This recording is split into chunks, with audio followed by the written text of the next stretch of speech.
Hi everybody, welcome to TFT Tarot for today, Divine Dabblings with Oberon and Banshee. This is me, Oberon, with my weekly Friday show, The Emotional Exchanges. And Merry Christmas, it's Christmas Eve, so I'm going to lighten up my reading a little bit just by going right to it. We're not going to do the collective reading, we're just going to do that. And as always, I'm doing this for Christmas Eve, the 24th of December, through next Thursday, which is the 30th. All right, so enjoy this. And I'm using the Enchanted Tarot by Amy Zerner and Monte Farber. It's a wonderful deck. I love using it for this reading. It's very much about the enchantment of love and emotionality. This is a one-card pull for the signs of the Zodiac, and it's indicated for your strongest and or other close relationships. So normally in the old method, I used to do this by the elemental signs, and there would be several cards, but I've lightened it up a little bit. I am going to arrange the cards from the elemental perspective, and for shuffling them, because as I've often remarked about, it's a little bit unwieldy. These cards are a little large. I love them, but they're a little large, even for my large piano fingers, quote unquote. Anyway, here we go.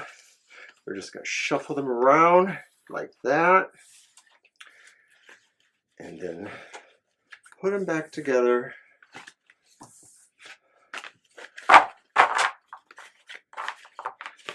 Nothing up my sleeve, as they say.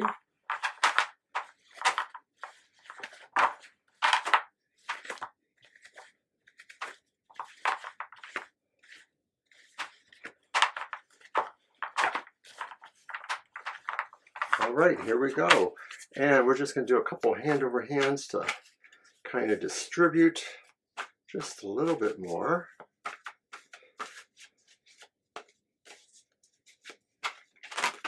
Whoops, they always slip away from me, don't they?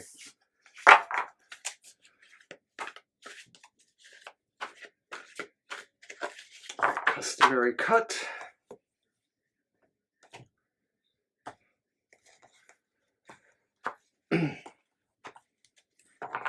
All right, so I'm going to count them off first to their respective elemental quarters.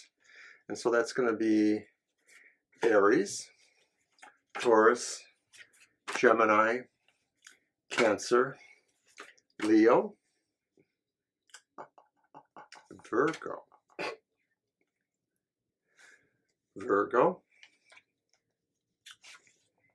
Libra, Scorpio, Sagittarius, Capricorn, Aquarius, Pisces. So we will start in their order. And that was the bottom one.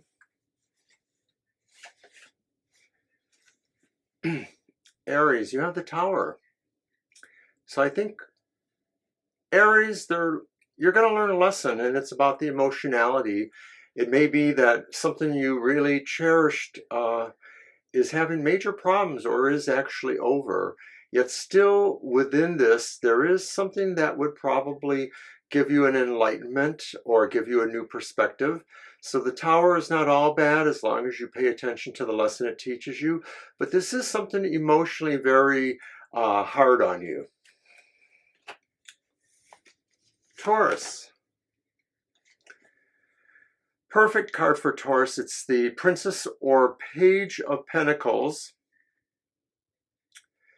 Taurus is actually really interested in expanding their dimensions in their relationships. They're very earnest about this in a way. They want to really proceed at it. They're driven maybe about their vision of a greater love for themselves. Gemini, the Fool. Gemini, the Fool. Gemini may be embarking on a new course in relationships or in intensity of relationships.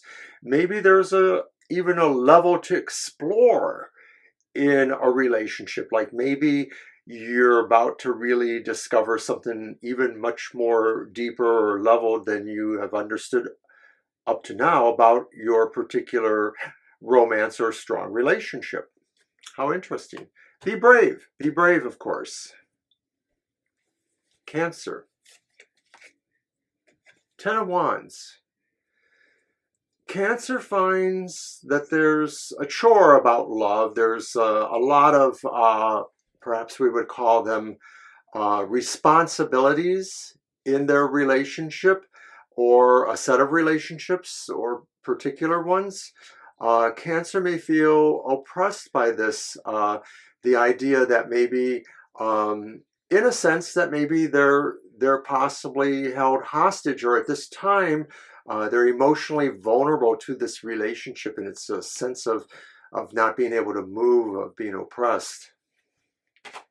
All right, back to the fire signs then, and we have Leo, 8 of Hearts.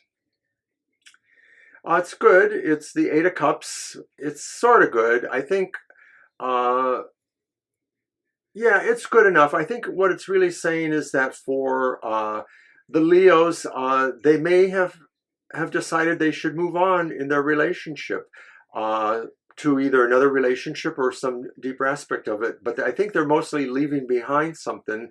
Maybe they're leaving behind a solitary life, a non-relationship life, or a life without a certain level of friendships, and they're moving towards that, I think. I mean, we try to keep this about the relationship, so that's what the focus is, and I'd say that this is Leo's moving towards a new relationship, and maybe it's just a new understanding in a relationship too. Okay, Virgo. I'm so hesitant with that. And it's the 9 of Wands. 9 of Wands. Virgo, you're sort of feeling resolved to sticking with it. You sort of feel like you've seen about as bad as it can get with a relationship or particular romantic or friendship kind of situation. But it's caused you a certain amount of toil more than anything, responsibility, some level of hardship, but you're willing to keep it up. So it may be that you're resolving differences in relationships. And that takes us to Leo. And Leo has justice. I'm sorry, Libra. This takes us to Libra. Libra has justice.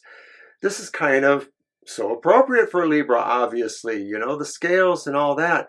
And I think what this is saying is for this week, Libras are just going to be sitting tight over their being aware, being perceptive, maybe being there to render decisions, but not necessarily as needed or in an urgent kind of way. This is really more meditative to me, I think, at this time. I think maybe you're thinking about the quality of fairness in your own relationships.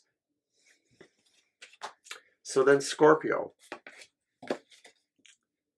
Scorpio has the 4 of Hearts.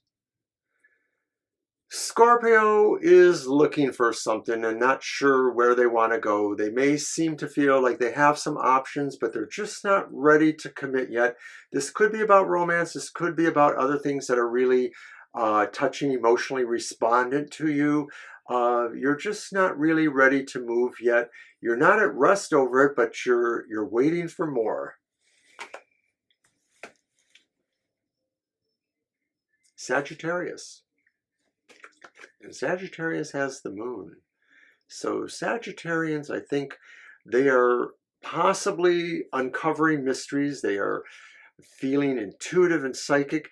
It may be that there's some mystery about their relationships, or maybe something about the actual quality of emotionality that they're not understanding, or that they're blocking in some way. So it may be that this is something that they need to figure out. And then Capricorn, the 2 of Wands. And Two of Wands.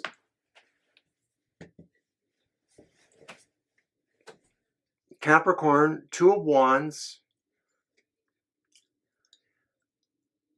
There's a sense here maybe that you are working within a relationship and you need to come to terms with that maybe this relationship has balance issues, and maybe it's the kind of thing where one is more pro-business, one is more emotionality or fun things, whatever it is. There's a dichotomy in the relationship.